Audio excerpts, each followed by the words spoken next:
does the mind control us, or do we control the mind? Well, for those of you who've been listening to what I've been saying in this week's lessons, what do you mean when you say we as opposed to our minds? We are our minds. So when you ask, do we control our minds or do our minds control us? The question is impossible to answer in the terms that you've phrased it. But I think I know what you mean. So if I do understand you correctly, this question relates somewhat, at least in part, to the previous question, to question 3, where we draw a distinction between the conscious and the unconscious parts of our minds. And I suspect that the questioner means when they ask, do we control our minds, they mean, do we, the conscious part of our minds, control us, the unconscious part of our minds, or is it the other way around? So there, the question evolves into a slightly different question, because I think that the answer depends on which aspect of our mental functioning you're talking about. There are happy circumstances in which the conscious part of the mind controls the unconscious part of the mind, in the sense that it has access to it and can update it in the light of new experiences. But there are also parts of the unconscious mind, what Freud called the repressed, which is an unconscious part of us which is no longer accessible to us and not subject to updating. And there you have, in that part of our unconscious, we have ways of behaving that may not be in our own current best interests, and which feel as if they're controlling us. And that is the case. In those instances, I would say the mind controls you. In other words, that the unconscious automatized ways of behaving, which are stereotyped and which are not under your volitional control and may not be in your own current best interests, but it happens anyway. So the answer in that sense is, well, sometimes the one way around, sometimes the other way around. We must remember that the reason why we have an unconscious mind, the reason why we automatize much of what we do, is because that's the most efficient way of proceeding. You can't constantly reinvent the wheel. You can't constantly have to redecide absolutely everything. How shall I walk? How shall I talk? How shall I ride a bicycle? These things, once they've been learnt, they don't need to be considered endlessly, consciously. And so we automatize them.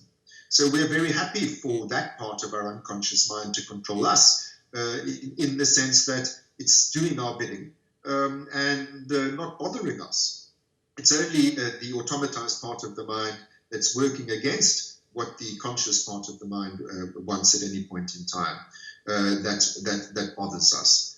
And that's what the whole of the psychoanalytical therapeutic process is about. It's a technique whereby we are able, to a relative degree, to bring back to consciousness, to re-problematize early infantile childhood automatisms, which are no longer necessary and no longer expedient, no longer efficient.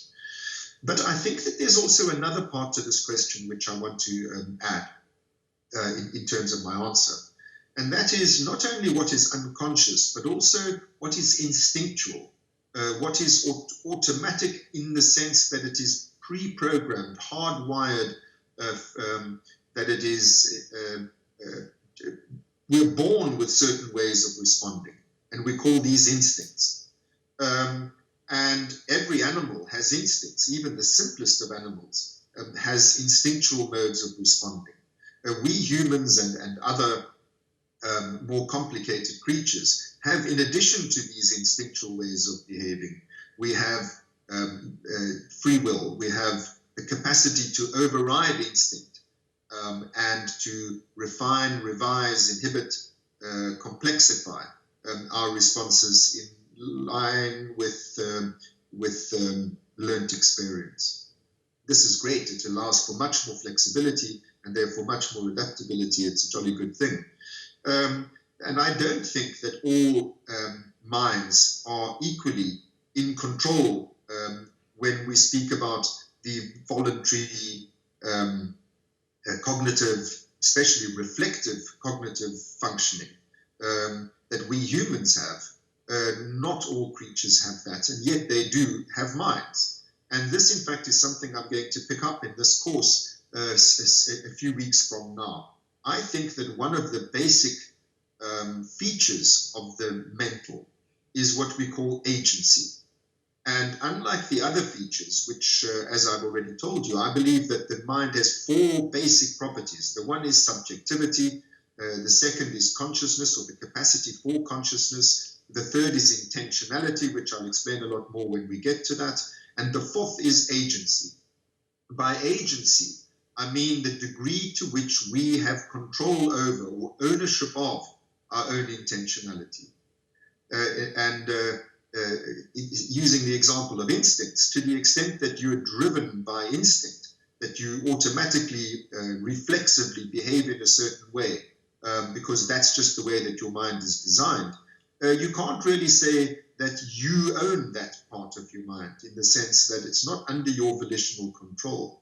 And to the extent that we humans have far greater volitional control, far greater capacity to override our instincts and revise them in light of our own individualized experience. To that extent, I think we are in control of our minds more than some other animals are, and more than little human animals are, and more than those of us who are unfortunate to suffer psychopathology are. In all of those instances, what we're talking about is a limitation in the degree of agency that we possess over our mental volitions and intentions. So I think that this question of agency, unlike the other three properties of the mental, agency admits of degrees. So you can have more or less ownership of your own mental processes, depending on the sorts of criteria that I've just mentioned.